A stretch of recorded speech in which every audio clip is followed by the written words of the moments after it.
सिद्धेभ्यः।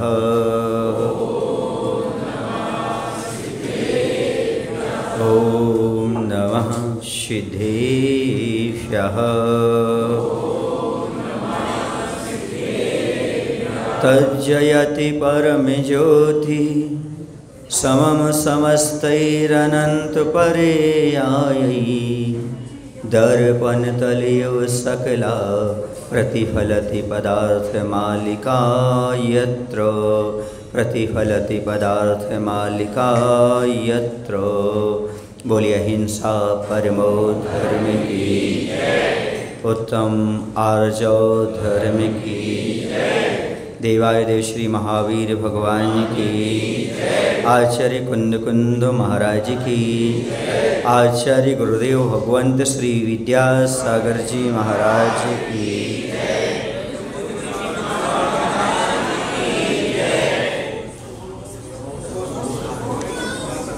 आज का दिन तीसरा दिन है। ये तीसरा दिन तीन चीज़ों की ओर संकेत करता है, मन वचन काया। इनकी सरलता जहाँ पर आ जाती है, तीसरा धर्म आ जाता है। आखिरकार आर्जव धर्म कहते किसे हैं? योग वक्रता इति आर्य। आर्जव धर्म का अर्थ है योग अर्थात मन वचन काय की सरलता। मन वचन काय की सरलता का नाम आर्जव धर्म है।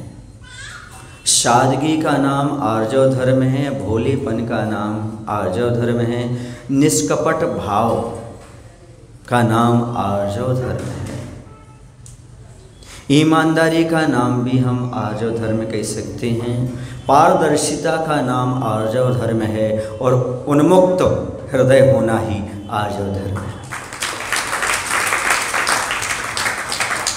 बालक जैसा सरल हृदय होना ही आर्जव धर्म को प्राप्त करना है। मन वचन काय जहाँ पर एक ही दिशा में काम करने लगते हैं, वह आर्जव धर्म हो जाता है। जब मन वचन और काय अलग अलग दिशा में काम करते हैं, इसे मायाचारी कहते हैं। जो आर्जव धर्म का विरोधी तत्व है, उसका नाम है मायाचारी। माया किसे कहते हैं? माया का सीधा सा अर्थ है कथनी और करनी में अंतर होना। मन वचन काय में कुटिलता होना, वक्रता होना, एक रूपता का अभाव होना, बनावटीपन आ जाना, कृत्रिमता आ जाना, दिखावा होना। और यदि आज के हिसाब से कहा जाए मायाचारी किसे कहते हैं, तो बहुरूपियापन का नाम मायाचारी है। जो बहुत सारे मुखौटे होते हैं, मंदिर में अलग होता है, मंडी में अलग होता है, घर में अलग होता है, सब जगह मुखौटे बदलते चले जाते हैं। इसी का नाम मायाचारी होता है। जहाँ पर दोहरापन आ जाए, उसका नाम मायाचारी होता है। जहाँ पर बगुला भक्ति प्रकट हो जाए, उसी का नाम मायाचारी है। जहाँ पर चापलूसी की चाशनी लगा करके बात करो, समझो वहाँ पर मायाचारी है। जहाँ कुटिलता की नागिन आपके अंदर घर कर जाए, समझ लेना यही मायाचारी है।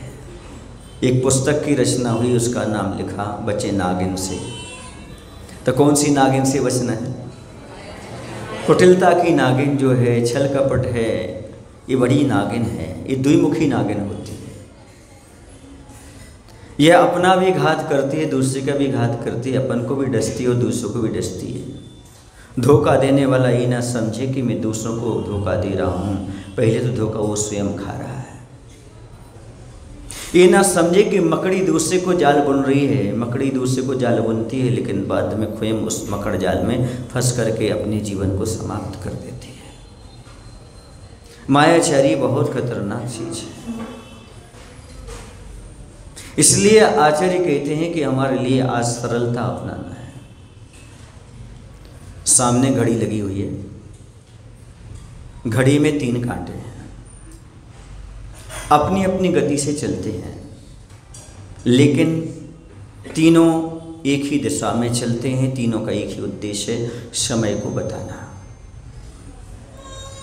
यदि ये तीनों के तीनों अपनी गति से अपनी दिशा में ना चलें तो सही समय ज्ञात नहीं होता। ऐसे मन वचन काय यदि सही दिशा में काम ना करें तो समय अर्थात आत्मा का भान नहीं हो सकता। एक सेकंड का कांटा होता है जो निरंतर निरंतर निरंतर चलता रहता है, ये हमारा मन है। दूसरा होता है जो मिनट का होता है, वह चलता है लेकिन थोड़ी धीमी गति से चलता है, ये हमारा वचन कहलाता है। तीसरा जो होता है वह घंटे का होता है, वह समझ में नहीं आता कब चल रहा कब नहीं चल रहा, ये हमारा काया का कांटा है। मन का कांटा सबसे तीव्र चलता है, सेकंड जैसा। वचन का कांटा थोड़ा सा कम चलता है, लेकिन काया का कांटा समझ में नहीं आ पाता है। बस जैसे ये तीनों के तीनों चलते तो हैं, लेकिन इन तीनों की दिशा एक हो, गति अपने हिसाब से हो, कोई बाधा नहीं है, तो भी हम टाइम को समझ सकते हैं। इसी प्रकार से यदि हम मन वचन काया को एक ही दिशा में बना के चलें तो हमारा भी टाइम आ जाएगा, अर्थात हम भी टाइम से मंजिल को प्राप्त कर लेंगे, अपने लक्ष्य को प्राप्त। चाहे तुम्हारा लक्ष्य धर्म ध्यान करना हो, चाहे तुम्हारा लक्ष्य मोक्ष मार्ग पर बढ़ना हो, चाहे तुम्हारा लक्ष्य एक अच्छा इंसान बनना हो, चाहे तुम्हारा लक्ष्य किसी सफलता को पाना हो, चाहे ज्ञान प्राप्त करना हो, चाहे धन प्राप्त करना हो, चाहे आपके लिए विचार प्राप्त करना हो, कुछ भी प्राप्त करना हो, मन वचन काया की एकता होना बहुत जरूरी है। यदि इन कांटों में से एक भी कांटा रुक जाए तो क्या होगा? घड़ी बंद हो जाएगी। या एक कांटा उल्टा चलने लगे तो हमें तो आज तक नहीं देखा कि ये कांटा इस तरफ चल रहा हो और एक कांटा इस तरफ चल रहा हो घड़ी का, देखा आपने कभी? लेकिन आदमी के मन के कांटे, वचन के काया के कांटे, मन कहीं भागता है, काया कहीं जाता है, इसलिए तो तुम्हारी कोई कीमत नहीं है। घड़ी में 3 कांटे समय से चलते हैं, हर किसी को प्यारे होते हैं, हर किसी के घर में लगे होते हैं।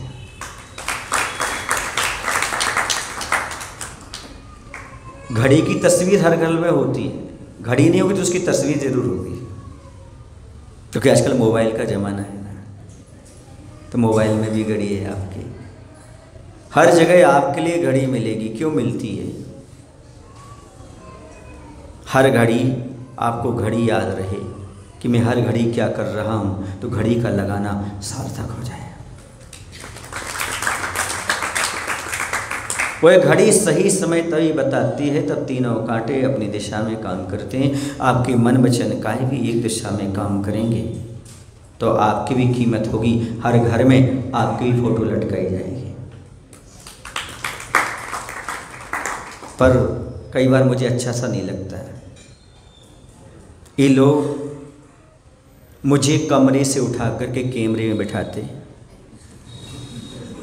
ये लोग कमरे से उठा करके पहले कैमरे में उठाते हैं, फिर लैब में धुलने डाल देते हैं, फिर धुलने के बाद फ्रेम में जड़ देते हैं, फ्रेम में जड़ने के बाद घर में टांग देते हैं, टांगने के बाद अगरबत्ती का धुआं सुंघाते हैं। ये दुनिया के लोग मुझ पर गजब जुल्म ढाते हैं। कुछ टांग नहीं पाते, धुआं नहीं सुंघाते तो एल्बम में रख देते हैं। ये दुनिया के लोग गजब जुल्म उठाते हैं। समझ में आ रहा है? आप तस्वीर में आना चाहते हो, तासीर को बदलने का प्रयास तो करो। जब तक आपकी तासीर नहीं बदलेगी तब तक आपकी तस्वीर भी कहीं लटकने वाली नहीं है। हाँ, ये बात अलग है, आपके घर में जब तस्वीर लटकेगी आपके जाने के बाद उस पर माला जरूर चढ़ेगी, ये पक्का है। इसलिए मैं कहना चाहता हूँ कि मन वचन काय की कुटिलता का त्याग करो, सरलता अपनाने का प्रयास करो तो बहुत अच्छा हो। मैंने आपके सामने घड़ी के कांटे की बात कही, अब थोड़ी सी एक बात और आपको कह दूँ। आप लोगों ने कभी कोरे कागज पर सीधी रेखा खींची? खूब बड़ा कोरा कागज, उस पर सीधी रेखा खींचना हो तो आप क्या करेंगे? क्यों? आपके मन वचन का में इतनी सरलता नहीं है क्या एक सीधी रेखा खींच सको? स्किल की जरूरत क्यों पड़ रही है? बोलो ना भाई, स्किल रेखा खींचेगा क्या? स्किल क्यों जरूरी है? अरे आत्मा का अनुभव करना है, तुम्हारे पास अनंत शक्ति, आत्मा का अनुभव करो ना। कहाँ तुम घर त्याग करते हो, कहाँ तुम मुनि बन करके रत्नत्रय को धारण करते हो? ये सब आत्मा के अंदर है, सब आत्मा में घटित होना है। ये बाहर से गुरु को अपनाना, दीक्षा लेना, ये क्या सब ये तो बंधन से लगते हैं, इसमें क्या जरूरत है? ऐसा कहने वालों के लिए मेरा प्रश्न है, आपको सीधी रेखा खींचना है तो स्किल की क्या जरूरत है? जैसे एक सीधी रेखा खींचने के लिए स्केल की जरूरत पड़ती है, वैसे सीधी आत्मा को जानने के लिए, मन वचन काय को एक बनाने के लिए, आजो धर्म पाने के लिए रत्नत्र रूपी स्केल की जरूरत पड़ती है।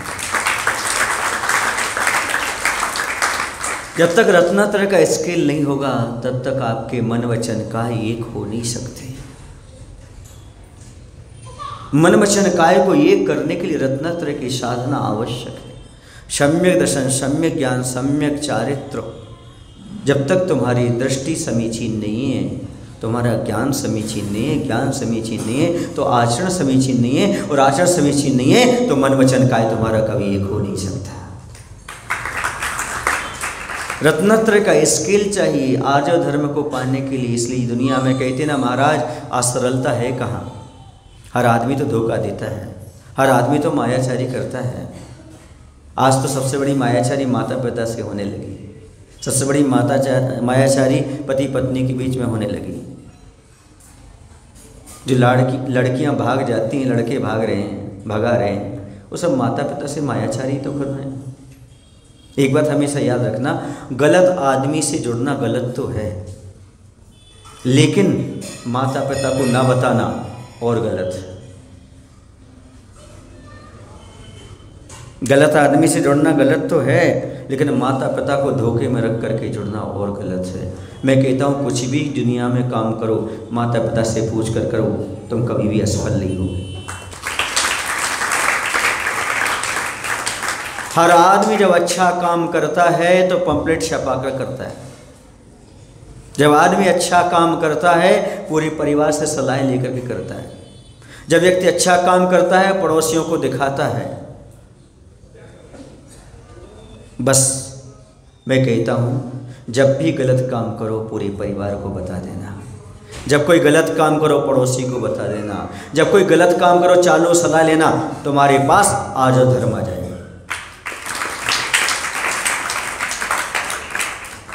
बस इतना कर लेना। इतना नहीं किया तो आर्जो धर्म नहीं आएगा।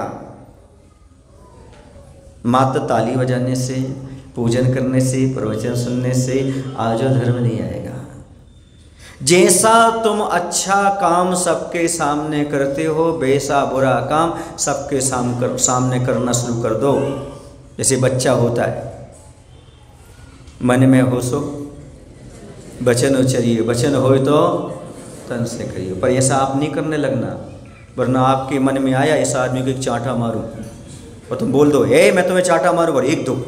ये आजो धर्म है।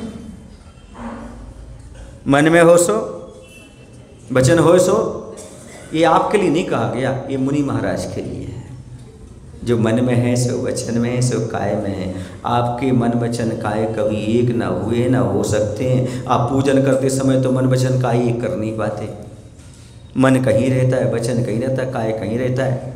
भगवान के सामने हाथ जुड़े रहते हैं और हृदय कहीं और जुड़ा रहता है। हे भगवान, आज तक मैं आपके सामने हाथ जोड़े रहा और दुनिया से हृदय जोड़े रहा, इसलिए हृदय शून्य मिथ्या दृष्टि बना रहा। अब गुरु की कृपा से मैं दुनिया से हाथ जोड़ता हूँ। हाथ जोड़ने के दो मायने होते हैं ना। अब गुरु की कृपा से मैं दुनिया से हाथ जोड़ता हूँ और आपसे हृदय जोड़ता हूँ, मैं निश्चित सम्यक दृष्टि हृदय वाला हो जाऊँगा। कहाँ है हमारा हृदय, कहाँ है ये बताओ। भगवान की भक्ति करते करते मन कहाँ कहाँ पहुँच जाता है। किसकी सुंदरता देखने चला जाता है, किसकी कमियाँ देखने चला जाता है, कहाँ कहाँ पहुँच जाता है। मन वचन काय से एक काम बताओ आपने जो आज तक जीवन में किया, जहाँ आपका मन भी लगा हो, वचन भी लगा हो, काय भी लगा हो। इसलिए आचार्य ने दो मुख्य कार्य दिए, आपको ध्यान नहीं दिया। आवश्यक में कहीं ध्यान नहीं है साधकों के। क्यों? तुम्हारा मन वचन का एकाग्र हो नहीं सकता। होगा तो मात्र दो चीज में होगा, एक भगवान के पूजन में, दूसरा मुनि को दान देते समय।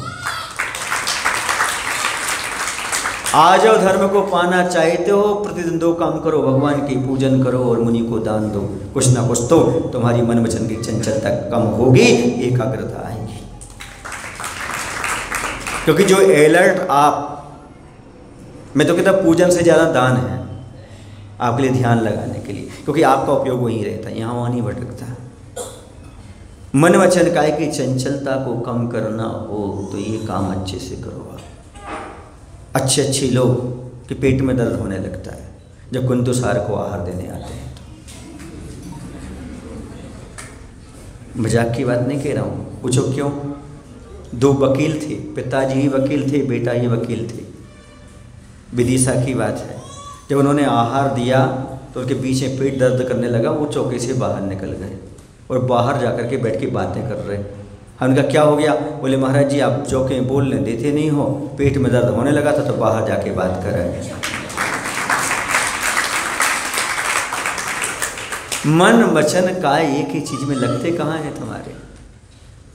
मन वचन काय एक में लगा करके तो देखो आप कितना आनंद आता है। जब शाम को ध्यान कराते हैं तब कुछ लोगों के मन वचन का एक हो जाते हैं। वो कहते हैं महाराज जी ऐसा लगता है जैसे हमने आज तक ध्यान किया ही नहीं, आज मुझे ध्यान जैसा महसूस हो रहा है। एक काम तो कर लो तुम मन वचन काय के साथ। आपने कभी मन वचन काय के साथ भोजन नहीं किया होगा, ये भी मैं कहता हूँ, गारंटी देता हूँ। कहीं मन टीवी पर होगा, मोबाइल पर होगा, कहीं यहाँ होगा, कहीं यहाँ होगा। मन वचन काय से भोजन भी नहीं कर पाते यार। और शयन करते समय तो मन आपके पास रहता ही नहीं है। एक बार मन वचन काय को एकाग्र करके देखो, स्किल पर स्किल मिले कैसे तुम्हें? गुरु की सहायता से तो स्किल मिलता है, रत्नत्रय का तभी तो काम बनता है। अगला एग्जाम्पल मैं आपको दे रहा हूँ। कभी आप लोगों ने बचपन में रेडियो सुना? कौन सा? BBC लंदन, विविध भारती,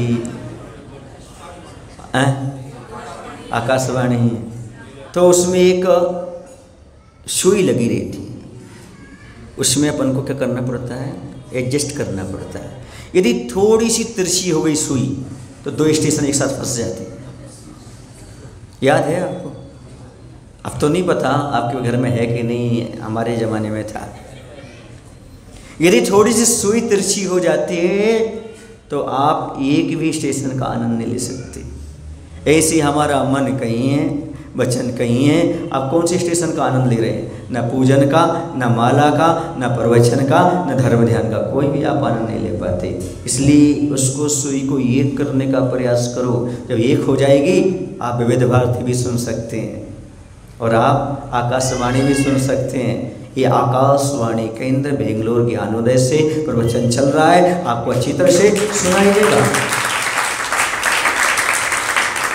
यदि आपका मन वचन का एकाग्र हो चुका है तो अभी प्रवचन मुनि श्री कुंदुसागर जी महाराज के लाइव प्रसारण हो रहे हैं, जिसमें सारे भक्तगण सुन रहे हैं। ये हमारा ज्ञानोदय चैनल चल रहा है। ये कैसे ज्ञात होगा आपको? जब आपका वह सुई का कैसा होगा? सही होगा। थोड़ा सा हिल गया तो सारा का सारा गड़बड़ हो गया। डॉक्टर बनने के लिए बड़ी एकाग्रता चाहिए पड़ती है। कैसे चाहिए पड़ती है? ऑपरेशन आदि करना पड़ता है। यदि थोड़ी सी नस यहाँ की वहाँ कट गई तो क्या होगा? उपयोग को बड़ा एकाग्र करना पड़ता है। सर्कस वालों को भी अपने मनोवचन कर को साथ लेना पड़ता है, सबको कुछ ना कुछ करना पड़ता है। अच्छा एक तो बताओ, एक्सीडेंट क्यों होता है? आ जाओ धर्म से कि मायाचारी से? मनवचन काय संतुलित हो तब कि असंतुलित हो जाए तब? सीधी सी बात है, जो आ जाओ धर्म में जीते उनका कभी एक्सीडेंट नहीं होता, और जो मायाचारी में जीते उनका एक्सीडेंट होता है और दुर्गति रूपी गड्ढे में जाकर के गिर जाते हैं। यदि दुर्गति रूपी गड्ढे से बचना चाहते हो, एक्सीडेंट से बचना चाहते हो, खून नरकों में जाकर नहीं होना चाहते हो, तो मायाचारी का त्याग करो। एक्सीडेंट, दुर्घटना से देर भली, सेल्फास से नहीं, अब नहीं बोलते इसका। दुर्घटना से आप बच सकते हो तो मात्र आज और धर्म को अपना करके ही बच सकते हो, बाकी कोई तरीका नहीं है, आप चाहो बच जाओ। कितने लोगों ने गन्ने का जूस पिया? सबने पिया। कितने लोगों ने जलेबी खाई? जलेबी कैसी होती है? टेढ़ी बोल दो ना, सीधी सी बात है। और गन्ना कैसा होता है? सीधा होता है। गन्ने के रस का स्वाद अलग होता है और जलेबी का अलग होता है। कारण क्या है? जलेबी टेढ़ी होती है और गन्ना सीधा होता है। जो सीधा होता है वो प्रकृति का रस होता है, और जो टेढ़ा होता है वह कृत्रिम रस है। वो आनंद उसमें नहीं आएगा। टेलर के पास दो चीज़ें होती हैं, बताओ क्या दो चीज़ें होती हैं? कैंची होती है और सुई होती है। आपके पास भी दो चीज़ें हैं, एक ही जगह। ये आपकी जुबान कैंची का काम भी करती है और सुई का काम भी करती है। कैंची क्या काम करती है? क्यों? वह टेढ़ी होती है। सुई कैसी होती है? वो किसका काम करती है? सीधी सी बात है। जो मायाचारी से भरा होगा वो परिवार को, समाज को कैंची बन करके काटेगा, तोड़ेगा, और जो सुई जैसा सरल सीधा होगा वो समाज को, परिवार को जोड़ेगा। ये स्पष्ट बात है। सीधापन बहुत मायना रखता है। ये आर्जव धर्म है। आपके प्रत्येक दैनिक क्रिया में आर्जव धर्म में आप देख लीजिए, जहाँ जहाँ मायाचारी है वहाँ वहाँ आपको नुकसान है, और जहाँ जहाँ आपके पास सरलता है जिस चीज़ में, उस चीज़ में आपको फायदा है। महाराज जी ये बात जमी नहीं हमें, क्योंकि जितने सरल हो आदमी उतना और ठगाते जाते हैं और परेशान करते जाते हैं। देखो ना, अधिक सरलता सुख नहीं, देखो विपिन मझार, टेढ़े बड़वा कट खड़े रहे, है ना, सीधे कटे हजार। सीधे बड़वा कट गए, टेढ़े खड़े हजार। क्या कहा उन्होंने? किसी कवि ने लिखा है, अधिक सरलता सुख नहीं, देखो विपिन मझार, सीधे बड़वा कट गए, टेढ़े खड़े हजार। महाराज जी ज़्यादा सरलता ठीक नहीं। विपिन माने जंगल में जाकर देखो, वहाँ पर सीधे जितने भी वृक्ष थे वो सारे कट गए और टेढ़े अभी भी खड़े हैं। क्योंकि संसार में सीधे आदमी कोई कीमत नहीं होती, थोड़ी सी चालाक होना चाहिए, टेढ़े होना चाहिए। आप लोग जो उपदेश देते हो मुझे कुछ समझ में नहीं आता। वो कवि की कल्पना थी, उन्होंने लिख दी, क्योंकि कवि कवि की जगह तक जा सकता है, रवि रवि की जगह जा सकता है, और स्वानुभवी की जगह जा सकता है। तो मैंने उनसे एक ही बात कही, इसके आगे कवि को बुलाओ, हम उनसे बात करते।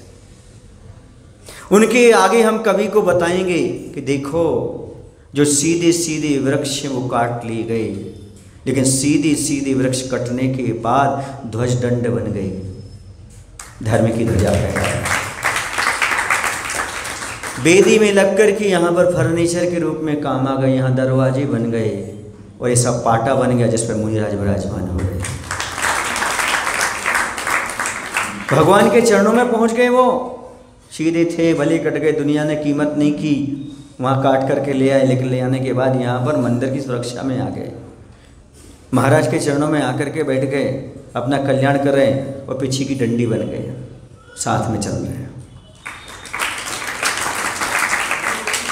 मूर्ति बन गए, अच्छे अच्छे खिलौने बन गए, लेकिन टेढ़े वृक्ष काटे गए और चूल्हे में रख दिए गए। कहाँ रख दिए गए? तुलसी या जगत में भांति भांति के लोग, कौनों सील स्वभाव के, कौनों चूल्हे जोग। आप कौन से बनना चाहते हो? ध्वजदंड बनना है कि चूल्हे में जाना है? बुंदेलखंड में तुम तो चूल्हे में चले जाओ। चूल्हे में जाना, जल जाना, राख राख हो जाना, या फिर वहाँ जाकर के मरघट में मुर्दे को जलाने के काम में आओगे। तो अब बोलो, सरलता अच्छी कि टेढ़ापन अच्छा? जाना है कब्रिस्तान, मुर्दे को जलाना है, जिंदा को जलाना है? नहीं, हमारा काम ये है, हमें तो धर्म की ध्वजा फहराना है। हमें टेढ़े नहीं बनना, टेढ़े बन करके हम चूल्हे में चले जाएंगे।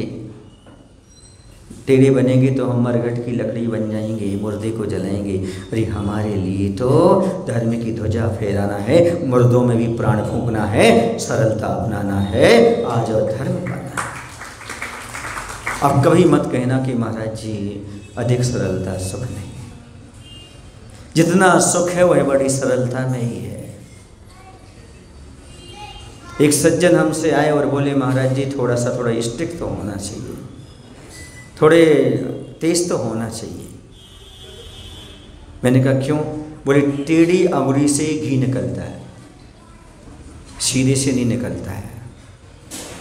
मैंने कहा भाई कितनी भी सर्दी का समय हो, यदि आपके पास अग्नि का पावर हो तो आपको टेढ़ी अंगुली करना नहीं पड़ेगी। वैसे यदि कितनी भी खराब समाज हो, कितने भी खराब लोग हों, यदि आप में वास्तव में सरलता की पावर है तो हर आदमी को सीधा कर सकते हो।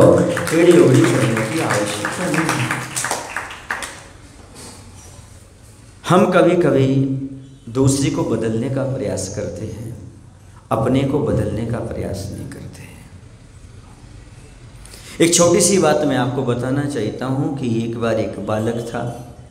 उस बालक से पूछा गया, बेटे यदि तुम नाव में हो और बैठने ही वाले हो और तूफान आ जाए तो क्या करोगे? वो नाव तुम्हारी टूट जाएगी। तो बोले दूसरी नाव लाऊंगा। मुझसे दूसरी नाव टूट जाएगी तो क्या करोगे? बोले तीसरी नाव लाऊंगा। बोले यदि फिर तूफान आ गया और फिर नाव टूट गई तो चौथी नाव लाऊंगा। बोले तो फिर तूफान आया तो क्या करोगे? बोले पांचवी लाऊंगा। सामने वाले ने पूछा, इतनी नाव कहाँ से लाओगे? बोले जहाँ से तुम तूफान लाओगे।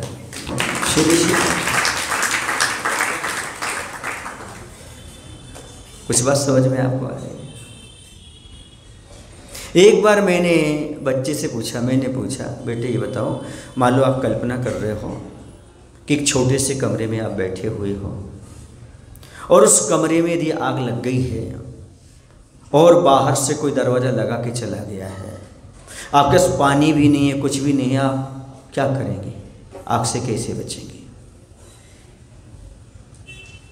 आप बता दो, आप बता दो ना। बहुत अच्छी बात है। हम कल्पना ही तो कर रहे थे ना कि हम कमरे के अंदर हैं और आग लगी हुई है ना? और हम इससे कैसे बचे? कल्पना करना बंद कर दो, आग थी ही नहीं, बात खत्म हो गई। कुछ बातें तो ऐसी जो फितूरी के अंदर रख लेते हैं, सामने वाले के प्रति से विचार बना करके रख लेते हैं, होती नहीं वो, पर हमारा व्यवहार बदल जाता है। इस बात को थोड़ा सा समझें। कभी कभी गलत फहमियों में भी जिंदगी निकल जाती है, कभी वो नहीं समझे, कभी हम नहीं समझे। थोड़ी समझदारी रखो, सरलता से बहुत कार्य हो जाते हैं, इस चीज़ को समझने की आवश्यकता है। जीवन जितना सीधा साधा होगा, जीवन में तनाव उतना आधा होगा, उतना आधा होगा, ये पक्का है।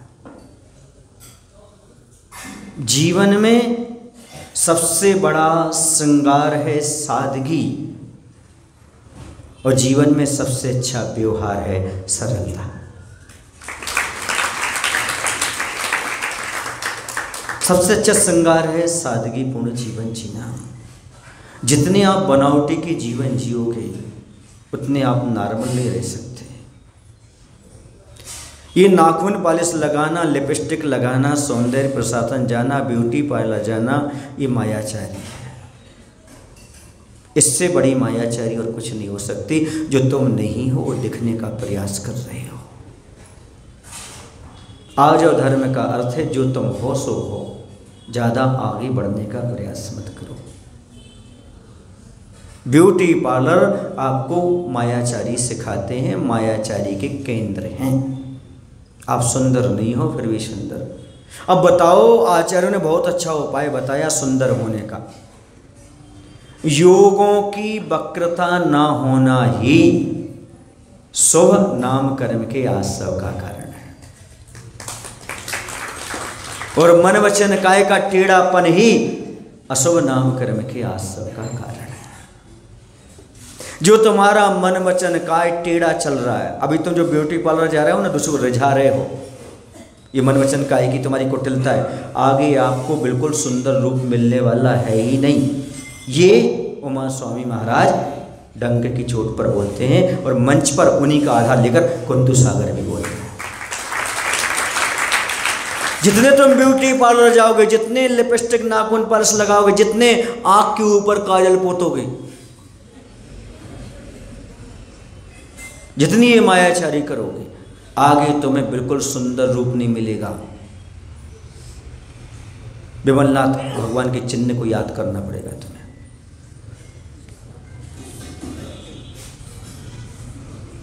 ना खाने को अच्छी चीज मिलेगी, हर आदमी गाली दे करके बोलेगा, साला बोल करके बात करेगा आपसे। ये कहाँ से आ गया? क्यों?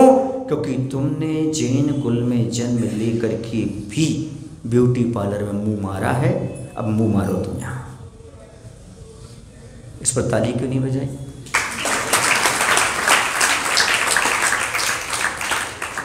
मैं ये कहना चाहता हूं, तुम आए हो भगवान को रिझाने कि दर्शन करने। अरे भगवान तो सिद्धालय में जाकर बैठे, किनको रिझाने आए हो? इन्हीं को रिझाना है तो ये पार कार कम है क्या? मंदिर में भी लिपस्टिक लगा करके आना, मंदिर में भी नाखून पॉलिश लगा के आना, ये किसको रिझाने आए हो? मैं ये कहता हूं तुम भक्तों को भटकाने आए हो। जो भगवान का दर्शन ना करके तुम्हारा दर्शन करे, कितना बड़ा पाप कमा रहे हो तुम। उसके दर्शन की दृष्टि तुम्हारे ऊपर पड़ रही है। भगवान के दर्शन ना करके वो तुम्हारे दर्शन करने जा रहा है। जहाँ उपासना होने थी वहाँ वासना पैदा करने का तुमने निमित्त पैदा किया है, तो महान पाप कर्म बंद कर रहे हो। महान मायाचारी है आप।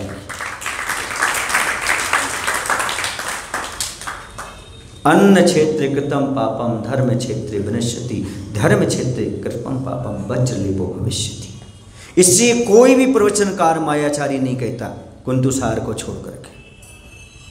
इसे कुंतुसार का यार बुरा लगता है। लग जाए सो लग जाए, क्या कर लोगे? नमोस्तु तो करोगे कि नहीं करोगे? नहीं करो तो हमारा क्या बिगड़ना? बोले करो, नहीं करो, लेकिन कहे तो रहूंगा सच। क्यों? हकीकत बयानी से मुकरूंगा नहीं। मैं आईना हूं, आदमी नहीं। आदमी एक बार झूठ बोल सकता है पर आईना झूठ नहीं बोलता। जितने दाग है वो दिखाएगा। आईना उसी का नाम है। आईना उसी का नाम है। ये दाग यदि तुम नहीं धो पाए, मनुष्य पर्याय प्राप्त करके, इतना सुंदर शरीर प्राप्त करके, साधु की संगति प्राप्त करके, ये तुम ब्यूटी पार्लर का त्याग नहीं कर पाए, तो तुम्हारा मंदिर आना कोई मायना नहीं रहता। कोई मायना नहीं रहता। क्या सज रहे धज रहे तुम? क्या इस हाड़ मांस के पिंजरे को सजा रहे हो? कितनी मायाचारी कर रहे हो तुम। आज लड़की का चेहरा कुछ और दिखाया जाता है और कल कुछ और दिखता है। विश्वासघात है सामने वाले की। अरे ये तो जो पहले दिखाई थी वो तो लग ही नहीं रही है। अंधेरी में तो हम डर गए थे उसे देख करके। उस समय क्यों डरे थे? वो ब्यूटी पार्लर से आई थी। ये मुखौटे कब तक? जिसे जीवन साथी बनाना है उसी से पहली बार फरेब, पहली बार धोखा, फर्स्ट इम्प्रेशन क्या है? धोखे से ही शुरुआत तुम्हारी अपने जीवन साथी के साथ, फिर कहते हो पति ने धोखा दिया। एक बार धोकर तो दिखाओ चेहरा, तब समझ में आए क्या असली है क्या नकली है। ये मायाचारी नहीं मानता कोई व्यक्ति, बड़े बड़े प्रवचन करेंगे, बहुत बड़े बड़ी बातें करेंगे, पर रंगे पोते आते ना जी, ऐसे लगते हैं यदि काले लोग लिपस्टिक नाखून पर से लगाएं तो ऐसे लगते हैं जैसे कोयले में आग लग गई हो। फिर भी उनको लगाना है, आना है, किसको दिखाने, किसको रिझाने के लिए आना है। पर्युषण पर्व में भी यदि तुम खून पालिश लगाने का त्याग नहीं कर पाए, तुम्हारा जैनी होने का कोई मायना नहीं, तुम्हारे जीवन को धिक्कार है। कितनी बड़ी छल है, कितना बड़ी मायाचारी है जो तुम नहीं वो दिखाने का प्रयास है तुम्हारे। यही तो मायाचारी, दिखावा का नाम तो मायाचारी है। एक वो होता है, कौन सा बॉक्स होता है, मेकअप बॉक्स अलग से होता है, वो हजारों रुपए का आता होगा वो कम से कम, है ना, लाख तक का हो गया। अरे वाह, इतने तक का।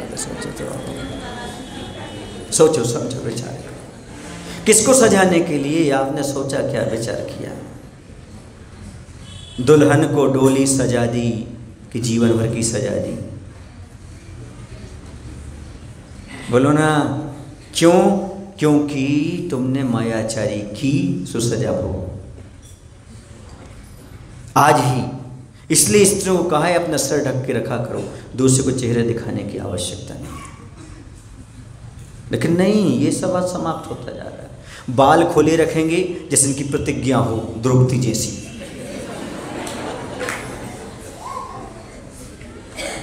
याद रखो, हंसना नहीं, मजाक मत समझना। आपके बाल ना रास्ते में गिरना चाहिए, ना मंदिर में गिरना चाहिए, ना चौके में गिरना चाहिए। पहली चीज जैन दर्शन कहता है बाल जघन्य मल हैं, और ये मल आप यहाँ गिरा के जाओगे कहाँ पर? मंदिर में। ये जघन्य मल नहीं कहलाएगा। और जघन्य मल यदि आपका मंदिर में आएगा तो क्या होगा आपका दशा? ये मजाक समझते हैं क्या? हंसी मजाक समझते हैं क्या? सिर ढकने को तुम लोगों ने एक ढौंसला समझ रखा है क्या? बाल फैला के जमीन में गिराना, ये मंदिर में अशुद्धि करना, ये सही है क्या आपकी? धर्म की दृष्टि से बिल्कुल भी ठीक नहीं है। ये मंदिर में एक भी बाल नहीं गिरना चाहिए, ऐसे व्यवस्थित होकर आना चाहिए आप, क्योंकि जघन्य मल है। आप मंदिर को अशुद्ध कर रहे हैं। नाखून पॉलिश से मंदिर अशुद्ध हो रहा है, लिपस्टिक से अशुद्ध हो रहा है, जो सौंदर्य प्रसाधन आपके चल रहे हैं इन सबसे अशुद्ध हो रहा है। मोजे पहन करके अंदर आते हैं, ये अशुद्ध हो रहा है।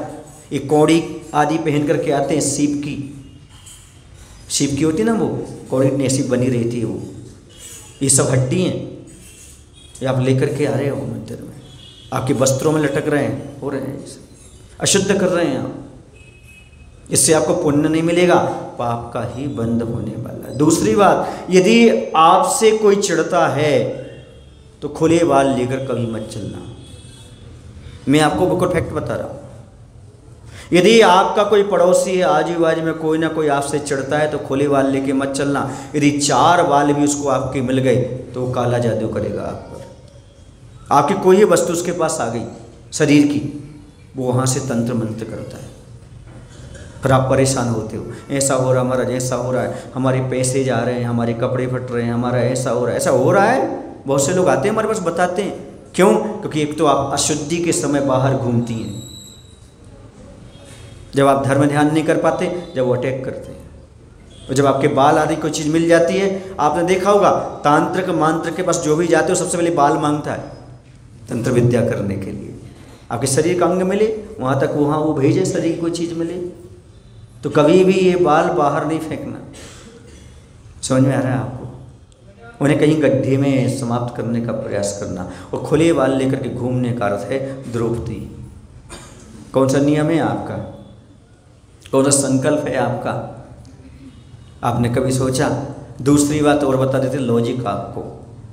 जब भी भगवान के मंदिर में आते हैं तो मुकुट लगा करके आते थे पहले। राजा महाराजा देव आदि सब मुकुट लगा के आते थे। और आज यदि तुम मुकुट लगा के नहीं आ पा रहे हो तो सिर ढक के आओ, ये मुकुट का प्रतीक है। अब महाराज चुन्नी ही नहीं बची तो मुकुट कहाँ, सिर कहाँ से ढकेंगे? अब साड़ी ही नहीं बची तो सिर कहाँ से ढकेंगे? आप लोगों को समझ में आ रहा है? बहुत धर्म करते हैं महाराज जी, लेकिन पता नहीं हम क्यों दुखी हैं। क्योंकि आप जघन्य मल मंदिर में छोड़ करके जाते हो। जघन्य नहीं, उत्कृष्ट मल, खून लगा। खून क्या है? उत्कृष्ट मल बाना गया है। उत्कृष्ट मल लेकर के मंदिर में आ रहे हो और हाथ में द्रव्य लिए हो चढ़ा रहे हो, और यही पहन कर ये लगा के कभी चौके में घुस जाते हो, अशुद्ध कर देते पूरा परिसर। कितना पाप लगता होगा आपको, कुछ पता नहीं। बस हमें तो करना है, क्रिया देखा से करना है। थोड़ा सीखो तो, समझो तो, हम कितनी माया चाहे। परफ्यूम लगा करके पुरुष लोग घुस जाते हैं मंदिर में, परफ्यूम लगा करके महाराजा के पास आ जाते हैं। ये जघन्य मल है ये सब, क्योंकि पशु पक्षियों के शरीर के अंग हैं ये, और ये जघन्य नाखून आदि है, ये सब जगह उत्कृष्ट मल हैं। यदि महाराज को आहार में दिख जाए तो आहार छूट जाए, प्रायश्चित लेना पड़े। पर आप लोग इस चीज़ के लिए बहुत अच्छा मान करके चल रहे हो। याद रखो, जो जो ये सब कृत्रिमता करेंगे, मन वचन का ही कुटिलता रखेंगे, आगे चलकर अशुभ नाम कर्म का आश्रय होगा। ऐसा शरीर मिलेगा कोई पसंद ही नहीं करेगा। मैंने एक दिन आपको बताया था, एक गांव में मैं गया था। उस गांव में हम जब जंगल गए, जंगल जाने के बाद मैंने देखा कि बहुत दूर से एक व्यक्ति नमोस्तु कर रहा है। मैंने कहा भाई वहाँ से नमोस्तु क्यों कर रहा है, कौन है? बोले महाराज जी जैन समाज का है, लेकिन घर में नहीं रहता, वहाँ रखा है उसको। पूछा क्यों रखा उसके लिए? बोले कभी मंदिर नहीं आ सकता, कभी मार्केट में नहीं आ सकता, कभी अपनों के बीच में नहीं आ सकता। क्यों नहीं आ सकता? इसके शरीर से दुर्गंध निकलती है। इतनी दुर्गंध निकलती है कि आसपास के लोग वहाँ खड़े ही नहीं हो सकते। इसलिए परिवार के लोग वहाँ जाकर उसको भोजन पानी दे आते हैं। बेचारा झोपड़ी में भोजन पानी कर लेता है, बस वहीं उसका जीवन है। बस क्यों? क्योंकि तुमने यहाँ पर दुर्गंध फैलाई ना, ये सब कहाँ? मंदिर में आकर के भोगवा उसका परिणाम। कोई नहीं टालने वाला। याद रखना, तुम दुनिया को धोखा दे सकते हो पर कर्म को धोखा नहीं दे सकते। कर्म एक ऐसा न्यायाधीश है जो निष्पक्ष न्याय करता है। तुम दुनिया से डरो या ना डरो, कर्म से डरो। क्यों? क्योंकि तुम्हें सजा दुनिया नहीं देगी, सजा तुम्हारी कर्म देगी।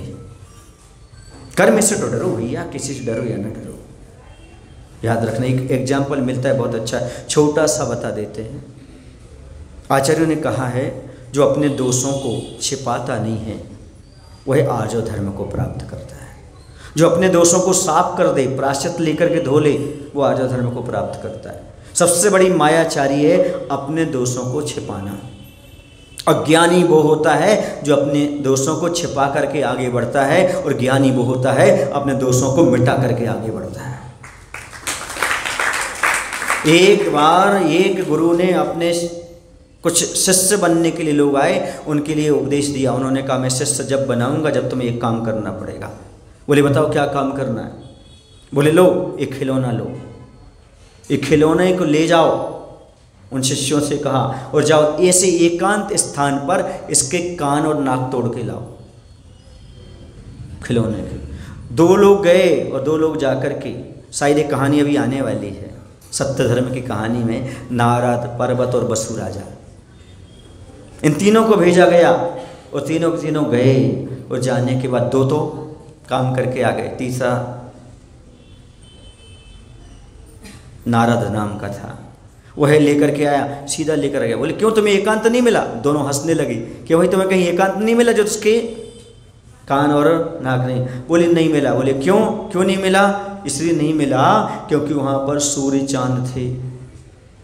वो जैन दर्शन में है कि व्यंतर देव हमेशा रहते हैं, देवता वहाँ थे, आत्मा और परमात्मा वहाँ थी। अकेला कहाँ था जब ऐसा काम कर सकता था? अर्थ ये हुआ कि जो अकेले में भी छिपकर भी पाप नहीं करता वो आर्जव धर्म को प्राप्त कर लेता है, वो शिष्य बन जाता है, वो कल्याण कर जाता है। याद रखना, पाप और पारा कभी पचता नहीं। ख्वाब और खजाने कभी भरते नहीं और खुद और खुदा से कभी कुछ छिपता नहीं। खुदा का अर्थ कर, इनसे कुछ छिपने वाला नहीं है। पाप तुम कहीं भी करो आएगा वो बाहर, छिप नहीं सकता। पारा कैसे भी खा लो फूट फूट के शरीर से निकलेगा। ये किससे मायाचारी कर रहे हो? कर्म फल देने वाला है, उससे बचने का प्रयास करो। हम प्राय करके दूसरे को धोखा देना चाहते हैं। अब थोड़ी सी नॉर्मल प्रवचन कर लें ताकि आपको समझ में आ जाए, क्योंकि थोड़ा कठिन सा लग रहा था और आपको ऐसा लग रहा था कि महाराज जी तो हम लोगों के पीछे ही पड़ गए। मैं किसी के पीछे नहीं पड़ता, ध्यान रखो। सुने ना, तुम्हें हमारे पीछे पड़ना है तो कल्याण है तुम्हारा, आ जाओ। एक बार की बात है, एक व्यक्ति हमेशा दूसरे के गलत सोचता रहता था, हमेशा दूसरे का बुरा सोचता रहता था।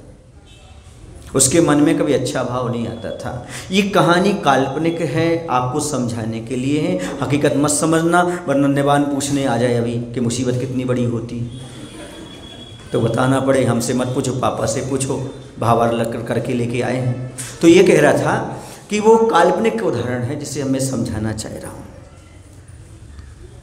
वो काल्पनिक उदाहरण ये है कि एक राधे और मणिनाम नाम के दो मित्र रहते थे। बेचारा जो मणिनाम था वह बड़ा सीधा साधा आदमी था। कैसा आदमी था? बड़ा सीधा साधा। लेकिन राधे हमेशा दूसरे का अहित सोचता रहता था। वह गरीब था, उसकी गली मुसीबत पड़ी थी।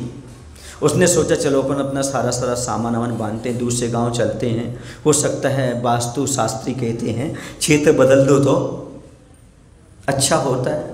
तो मैं क्षेत्र बदलने की दृष्टि से वहाँ चला। उस समय चक्की नहीं होती थी, वो हाथ की होती पत्थर वाली, उसको लेकर के चलता रहा। तो अब मुसीबत कहाँ जाती है, क्योंकि कर्म किसी के साथ तो छोड़ते नहीं। तो उसने साथ में चल दिया। उसने कहा भाई रुको रुको रुको। मैडम बोला कौन हो आप? बोली मैं मुसीबत हूँ। बोली मैं आपके साथ चलना चाहती हूँ। बोली ठीक है चलना है तो चलो, अब तुम नहीं मानते, लो ये चक्की का पाट रख लो। उसने अपने सिर पर रखा, मुसीबत ने चल दिया। आगे आगे मणिराम, पीछे पीछे मुसीबत। बीच नदी में पहुँचे तो इनका परिवार मणिराम का पार कर गया, लेकिन वो भार के कारण दब कर रह गई। कहाँ? कीचड़ में फंस गई। कौन? मुसीबत। अब वो चला गया। जाने के बाद वह दूसरे गांव गया। अब मुसीबत वहीं रह गई, तब उसका धन दौलत सब बढ़ने लगे, मतलब कर्म वहीं रह गए। अब क्या हुआ? वो अच्छे से ठाट बाट के साथ अच्छा समृद्ध हो गया, संपत्तिशाली हो गया। फिर राधे गया। राधे ने पूछा भाई तो इतनी संपत्तिशाली कैसी हो गई, आगे इतना सब कुछ कैसे आ गया? बोले कुछ नहीं, मुसीबत को मैं चक्के पकड़ा दी, वो नदी में रह गई, फंस के रह गई, वो निकल ही नहीं पा रही, हम सावधानी से रह गए। और राधे ने कहा क्या करूं, हमने कल कहा था दूसरे की उन्नति सहन ना हो, जलन हो, समझो अहंकार है। उसने सोच लिया अब तो मुसीबत को निकाल के इसके पास भेजना है, और पहुंच गया वो। जाकर उसने चकिया का पाट ढूंढा, चकिया का पाट अलग किया, मुसीबत खड़ी हो गई। बोले प्रणाम है आपको, धन्य है आप परोपकारी हैं, आप उपकारी हैं। नहीं नहीं नहीं सुनो, एक काम करो, तुम मणिराम के पास पहुंच जाओ। कैसी बात करते हो आप? कैसी बात करते हो आप? जो हमें छल बस यहाँ पटक कर चला गया, छोड़कर चला गया, मैं उसके पास जाऊं? मैं तो तुम्हारे पास रहूंगी, क्योंकि तुम बहुत अच्छे आदमी हो।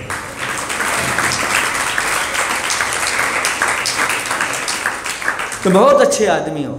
क्यों? क्योंकि तुमने मुझे मुसीबत को मुसीबत से निकाला। अब उसे क्या पता था कि ये मुसीबत में दूसरे को मुसीबत में डालने के लिए निकाल रहा था। अब मालूम पड़ा मुसीबत को निकालना मतलब स्वयं पर मुसीबत डालना है, दूसरे पर।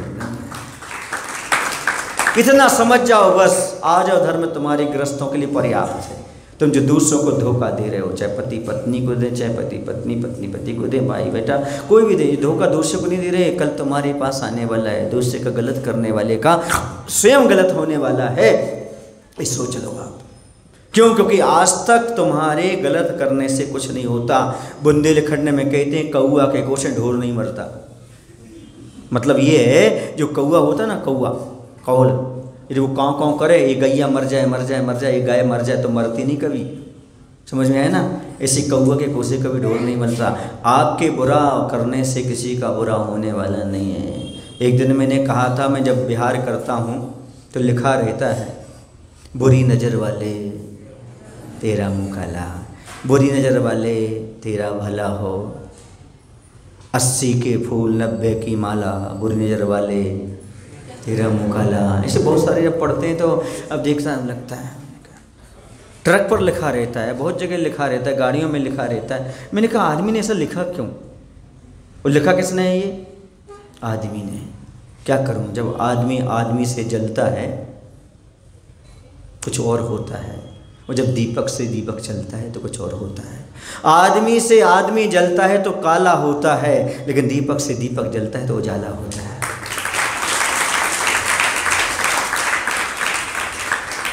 और ये लिख देता है। अच्छा ये बताओ, बुरी नज़र वाले का कभी मुँह काला हुआ है क्या? ये बात जरूर है, मुँह काला करके बैठ जाओ तो बुरी नज़र नहीं लगेगी, ऐसा तो सुना है मैंने। इसलिए कोई नया मकान बनाते हैं तो उस पर घड़ा रख देते हैं, आदमी का आकार काला काला बना के। इतना तो सुना है कि अपना मुंह काला कर लो तो तुम्हें क्या नहीं लगती, नज़र नहीं लगती। पर ऐसा कभी नहीं सुना हमने कि बुरी नज़र वाले का मुंह काला हो। मैंने आज तक नहीं सुना ऐसा, पर लोग बोलते हैं। अब इसको सुधार कर लो, यदि आर्जव धर्म पाना चाहते हो तो इस पंक्ति को सुधार करो। ना किसी की नज़र बुरी हो, ना हो किसी का मुँह काला। ना किसी की नज़र बुरी हो, ना हो किसी का मुँह काला, सबको हमेशा खुश रखे ऊपर वाला। इससे तुम्हारा बिगड़ता क्या है? बोलो, ना किसी की नज़र बुरी हो, अच्छे से बोलो ना। ना हो किसी का मुँह काला, सबको हमेशा खुश रखे ऊपर वाला। ऊपर भी भगवान।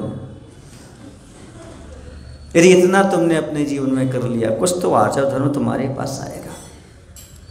आखिर क्यों हम दूसरे का मुंह काला करना चाहते हैं? क्या लोग आपको ही देखने बैठे हैं क्या? आपको नज़र लगाने ही बैठे हैं क्या? क्या सबकी दुनिया में बुरी नज़र ही है ना? जिसकी भी नज़र पड़ेगी 30 सेकंड के लिए तुम्हारे प्रति बुरी नज़र जरूर पहुंचेगी। ये तो बुरा आदमी है, ये लिखा है बुरी नज़र वाले। नहीं लिखोगे तो नहीं लगेगी, लिखोगे तो जरूर लिखेगी। बोलो गलत कह रहा हूँ, सही कह रहा हूँ? इसलिए कभी किसी को बुरा मत कहो। बुरा जो देखने में चला, जो दिल खोजा अपना। अरे वाह, क्या अच्छी, इतनी अच्छी सी बातें आप लोग कर लेते हो। मुझे तो ऐसा लगता है सारे धर्मात्मा आप ही लोग। ऐसे धर्मात्मा हमें बेंगलुरु में मिली। एक बात और ध्यान रखो, अपनी गलती को स्वीकार करो। कभी भी जो गलती है उसे इग्नोर मत करो, क्योंकि भूल को भूल जाने पर एक भूल और हो जाती है कि भूल स्वतः पड़ जाती है, और भूल को भूल जान लेने पर एक अच्छा काम हो जाता है, भूल स्वतः मिट जाती है। दोषों को छिपाना अच्छी बात नहीं है। गुरु के पास जाओ, गुरु माफ भी करते हैं, आपकी भूलों को माफ भी करते हैं, और प्रायश्चित दे करके आपकी भूलों को साफ भी करते हैं।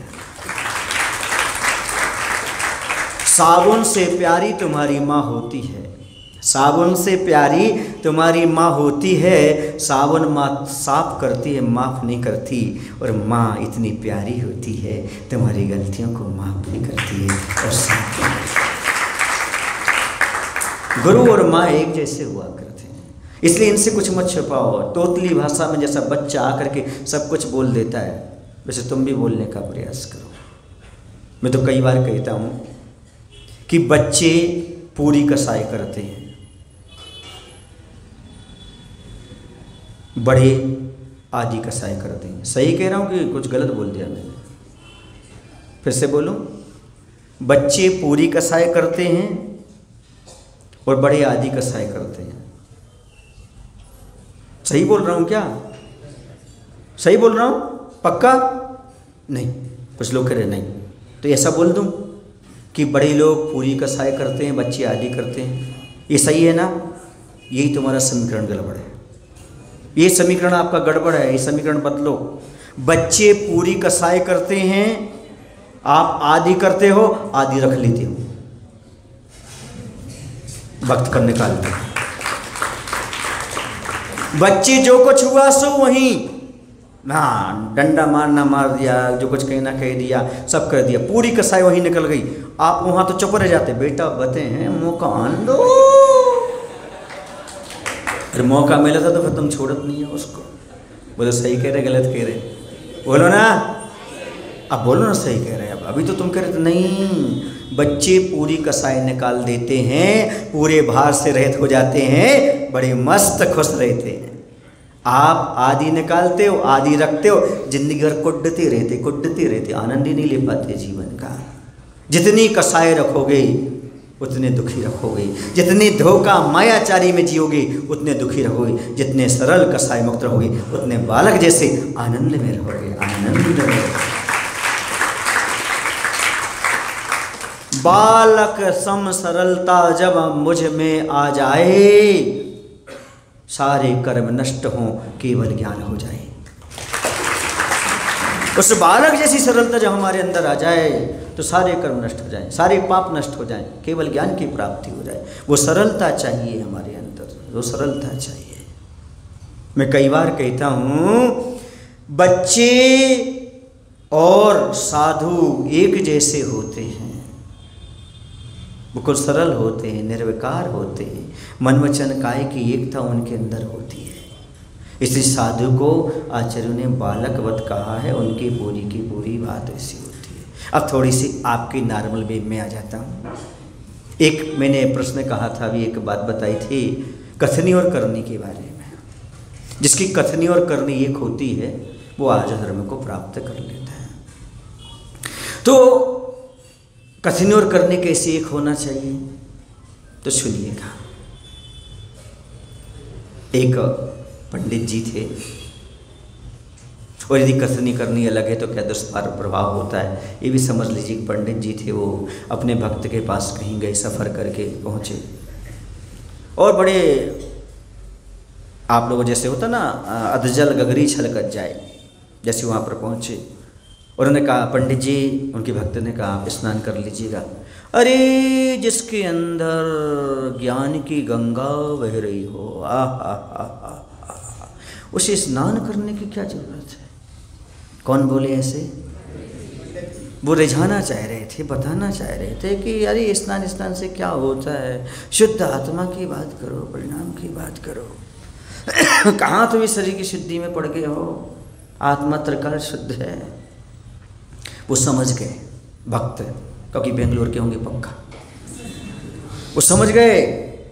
उन्होंने कहा पंडित जी को कोरा ज्ञान है, वास्तविक ज्ञान तो है नहीं। ठीक है पंडित जी, फिर भी आप स्नान कर लीजिए। स्नान करने गए, तत्काल वो भक्त अपनी पत्नी के पास पहुँचे। भोजन बना रही थी पत्नी, बोली आज ऐसा भोजन बनाना, कड़ी लपटा वगैरह, जिसमें खूब भूख प्यास सताती हो, जैसे खूब प्यास सताए ऐसा भोजन बनाओ, तो बाटी वगैरह ऐसे बनाओ। ठीक है, उसने ऐसा भोजन बनाया जिसमें भूख सताती हो। पंडित जी को बिठाया, छकाछक पंडित जी अच्छे से भोजन कर गए। भोजन करने के बाद उनसे कहा, पंडित जी अब विश्राम कर लो, आप थके आए। एक कमरे में विश्राम करा दिया और बाहर से कुंडी लगा दी।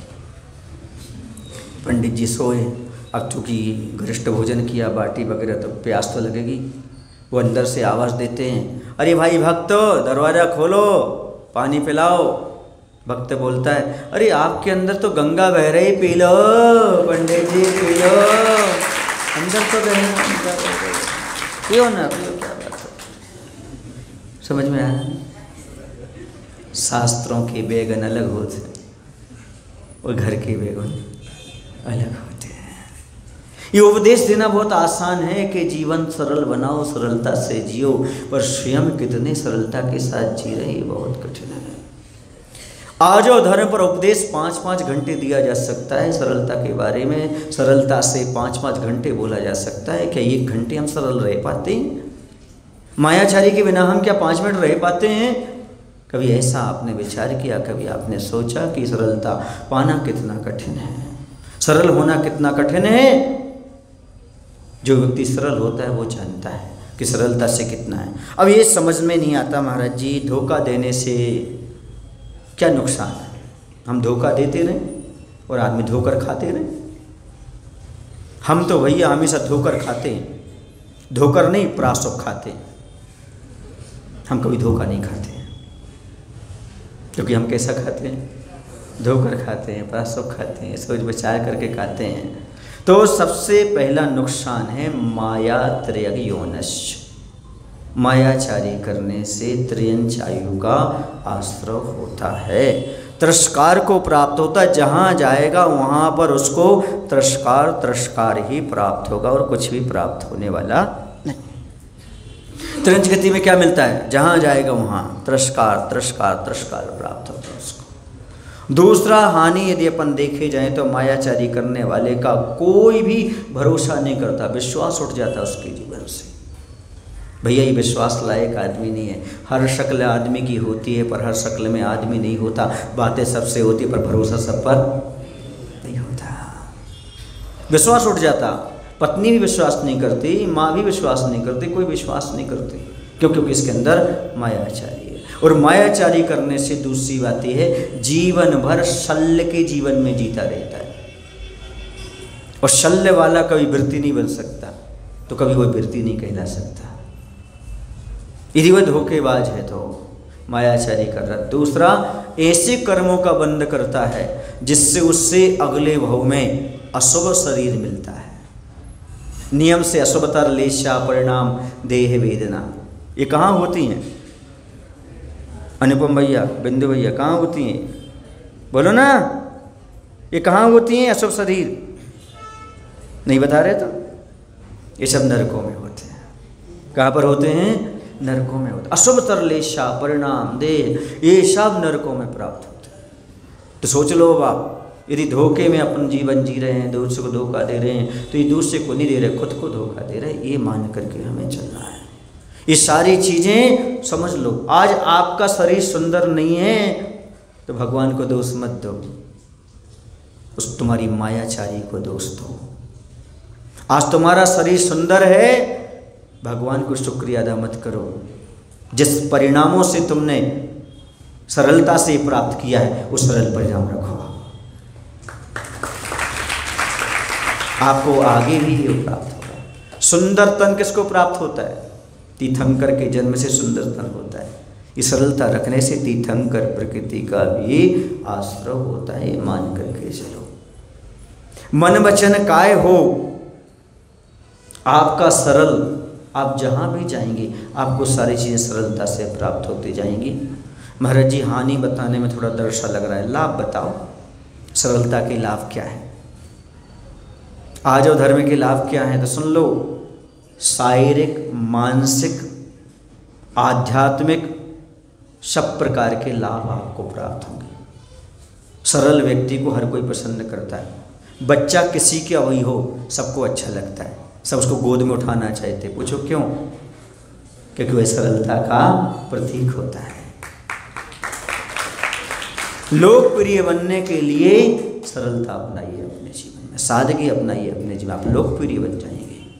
और जहाँ पर आपके पास कुटिलता आई, लोकप्रियता समाप्त। सरलता या सरल मन में ही धर्म ठहरता है, कुटिल मन में कभी भी धर्म नहीं ठहरता।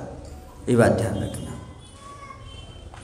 जैसे वर्षा ऋतु में सारे के सारे पेड़ पौधे घास आदि उग आते हैं, हरे भरे दिखाई देते हैं, आचार्य कहते हैं वैसे ही जिसके अंदर सरलता रूपी बरसात आ जाती है, सारे गुण अपने आप आ जाते हैं, सारे गुणों की हरियाली उसके जीवन में आ जाती है। उसका जीवन खुशहाल बन जाता है। उसके जीवन में गम नहीं, खुशहाली खुशहाली होती है। वह जहाँ पर दृष्टि डालता है उसे वहाँ हरियाली ही हरियाली नजर आती है। क्यों? क्योंकि उसके अंदर सरलता आ गई है। शुभ लेशा बनती है, शुभ लेशा से दुर्गति का निवारण होता है, शुभ लेशा से सदगति मिलती है। शुभ भाव बने रहते हैं, शुभ भावों से हम पापों से बच जाते हैं। और मन वचन काय के कारण सबसे अच्छी चीज़ है सरलता से एकाग्रता बढ़ती है। विद्यार्थी लोग पूछते हैं महाराज जी हमारी एकाग्रता कैसे बढ़ाएं? मायाचारी छोड़ो, एकाग्रता कैसे बढ़ाएं? मन वचन काय को सरल रखो, कभी किसी से धोखा मत दो, माता पिता को धोखा मत दो, परिजन को धोखा मत दो। देखो आप कैसे आपकी एकाग्रता नहीं आती। व्यग्रता को छोड़ो, भूत में जियोगे, भविष्य में जियोगे तो कभी भी एकाग्रता नहीं आएगी। एक ऋजु सूत्र नय है, ऋजु माने सरलता, ऋजु सूत्र नय का अर्थ होता है वर्तमान को जो विषय बनाए। तो ये जो है ना रजोर भाव आर्जवः, ये सरलता का प्रतीक है, सरलता ही आर्जव धर्म है। तो वर्तमान में जियो, याद रखना भूत एक सपना, भविष्य एक कल्पना, वर्तमान है वो है अपना। भूतकाल स्मृतियों में ले जाता है, सपनों में ले जाता है, भविष्य काल कल्पनाओं की उड़ान में ले जाता है। एक वर्तमान है बंधु जो महावीर वर्धमान बनने की प्रेरणा दे जाता है। वर्तमान में जियो आप, जितने भूत में भविष्य में जाओगे उतने टेढ़े होते जाओगे, टेढ़ापन होता जाएगा। वर्तमान में जीने का प्रयास करो। आप देखो आपके अंदर एकाग्रता आती कि नहीं। ध्यान की सिद्धि, जितनी भी ध्यान की सिद्धि करोगे, रिद्धि सिद्धि होगी, वो सब मन वचन काय को कंट्रोल करने में ही प्राप्त होगी। मन वचन काय की चंचल व्यक्ति को कुछ भी प्राप्त नहीं होता।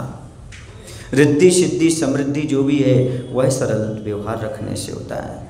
अगली बात, तनाव रहित रहोगे, किसी को धोखा ना देना है, न धोखा खाना है, न टेंशन देने का है, न टेंशन, ये है हमारा आनंद है। सुने ना, एक बार आचार्य जी बोलते हैं, आचार्य की सरलता बताऊँ आपको। एक व्यक्ति ने जाकर के आचार्य से कहा, अजैन थे, आचार्य जी आपका बैंक बैलेंस कितना है? आचार्य से पूछते हैं आपका बैंक बैलेंस कितना है, क्योंकि वह अजैन थे। आचार्य समझ गए ये अनभिज्ञ हैं। आचार्य ने कहा हंस करके, सरलता देखो कितने हंस करके आचार्य बोले, बस ये पीछी और ये कमंडल इतनी समझो, और सामयिक के समय ये भी छूट जाते। तो सज्जन बोले आप बता नहीं रहे हो, देखो ना आपके नाम से स्कूल चलते हैं, ज्ञान के सागर विद्यासागर, आपके नाम से बस चलते हैं, ट्रक चलते हैं, मिल खुलते हैं, किसके? क्योंकि अन्य संतों के होते हैं। तो उसमें कोई तो आचार्य बोलते हैं ये सब मेरा नहीं है, ये सब इन लोगों का है ना, मेरा लिख देते, ये बात अलग है। ये है गुरु महाराज की सरलता। आचार्य ज्ञान सागर महाराज की सरलता बताऊँ आपको, हमें कैसे पता? हमें आचार्य जी ने बताया था। श्रावकों के प्रति कितना सरल व्यवहार था, कितना मृदु व्यवहार था आचार्य ज्ञान सागर जी महाराज का। राजस्थान में जब वही ब्रह्मचारी विद्याधर जी थे, तब आचार्य ज्ञान सागर जी महाराज आहारचर्या के लिए गए। ये आहारचर्या के लिए साथ में जाते थे, आहार देते थे। आहार कराते नहीं थे, आहार तो महाराज स्वयं कर लेते हैं। जो साथ में जाते वो आहार कराने नहीं जाते, आहार देने जाते हैं। ये भी ध्यान रखना, वरना सोचो कि हम 4 महीने आहार कराने गए थे महाराज को, बेचारे से करते नहीं बन रहे थे। तो आहार कराना नहीं, आहार देने सौभाग्य जगाने के लिए तो गए। तो लोग को हंसी हंसी में कुछ बातें बताते जाते हैं ताकि जीवन भर याद रहें। और वहाँ पर जब पूजन होने लगी तो पूजन के समय वो द्रव्य तो थी, लेकिन नैवेद्य रखना भूल गया चौकी वाला। अब क्या करें? तो उसको उसकी भी अकल आई, वही सरल परिणामी था। उस तत्काल रोटी का टुकड़ा तोड़ा और सुधारो विनाश नैवेद्य में पाम थी सुहा छड़ा दी। ज्ञान सागर ने थोड़ा सा मुस्कुरा दिया, बात बन गई। ज्ञान सागर जी महाराज की सरलता और आचार्य महाराज की भी सरलता, समझ में आ रहा है ना? ये हम सीख हैं साधुओं से कि उनके पास कितनी सरलता, कितनी सहजता में कुछ आते हैं जो इग्नोर कर देते हैं। क्या करते? अच्छी ठीक है, अब साबक है, कर रहा है, जैसा बन रहा है बेचारा, ठीक है, हो जाने दो, हो जाएगा, दिक्कत नहीं। क्यों? क्योंकि यदि सामने वाले को रास्ता मिल रहा है और थोड़ा सा वो कमी बेसी है, अपन कोई बात नहीं, प्रतिक्रमण तो करते हैं, प्रतिक्रमण कर लेंगे, पर उसका तो कल्याण हो जाएगा बेचारे का, उसका तो हो जाएगा। सहजता अपने आप बहुत, इस सहजता ही आदमी के अंदर प्रवेश करती। याद रखो, दुनिया में दो प्रकार के लोग होते हैं, एक वो होते हैं जो दिल से उतर जाते हैं, दूसरे वो होते हैं जो दिल में उतर जाते हैं। जो वो मायाचारी करते हैं, धोखा देते हैं, हमेशा छल कपट करते हैं, वह दिल से उतर जाते हैं। और जो सरल परिणामी होते हैं, सहज होते हैं, वो हर किसी के दिल में उतर जाते हैं। आपने कभी आकलन किया आप कहाँ उतरे हैं? दिल से उतरे हैं कि दिल में उतरे हैं? यदि दिल में उतरे हैं तो आपको ज़्यादा प्रयास नहीं करना। अब तो मात्र आर्य धर्म को बना करके रखना है, सरल परिणाम बना करके रखना है। आपका जीवन बड़ा उज्जवल, निर्मल और पवित्र बन जाएगा। ये आर्य धर्म हर किसी को पसंद है, हर किसी को पसंद है, चाहे पापी हो, चाहे धर्मात्मा हो, चाहे मुनि हो, चाहे श्रावक हो, सबको पसंद है। लेकिन ये दूसरे में है, वो तब पसंद है। मेरे पति बहुत सरल हों, कहीं मायाचारी ना करें। मेरी पत्नी बहुत सीधी सादी हो, कभी मुझसे धोखा ना करे, विश्वासघात ना करे।